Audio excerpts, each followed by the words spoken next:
சென்னை மாதவரத்தில் சட்டவிரோதமாக தாய்ப்பால் விற்பனை செய்யப்படுவதாக புகார் வந்ததை அடுத்து அங்குள்ள கடையில் சோதனையானது மேற்கொள்ளப்பட்டு வருகிறது. இது குறித்தான கூடுதல் விவரங்களை செய்தியாளர் அகமது அலி வழங்க கேட்கலாம். வணக்கம் அகமது அலி, இந்த சோதனை தொடர்பான முழு விவரங்கள். வணக்கம் பிரவீனா. சென்னை மாதவரத்தில் சட்டவிரோதமாக பாட்டில்களில் அடைத்த தாய்ப்பால் விற்றதாக உணவு பாதுகாப்புத்துறை அதிரடி சோதனை நடத்தினார்கள். மாதவரம் KKR கார்டன் முதலாவது தெருவில் லைஃப் வேக்சின் ஸ்டோர் என்ற மருந்து விற்பனை கடை உள்ளது.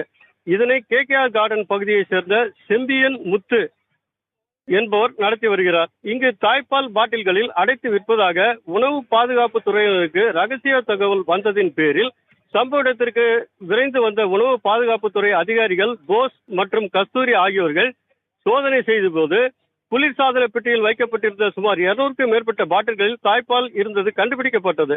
சுமார் 200 மில்லி கொண்ட இந்த தாய்ப்பால் பாட்டிலின் விலை 700 ரூபாய்க்கு மேலாக விற்பனை செய்யப்பட்டு வருவது தெரிய வந்தது. இந்த தாய்ப்பால் யாரிடமிருந்து பெறப்பட்டது, எங்கிருந்து யார் மூலமாக வந்து சேர்ந்தது என்பது போன்ற விசாரணையில் மருத்துவத்துறை அதிகாரிகளும் விசாரணை மேற்கொண்டு வருகின்றனர்.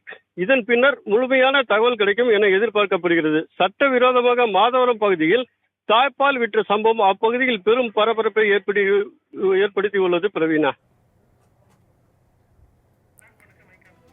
விவரங்களுக்கு நன்றி அகமது.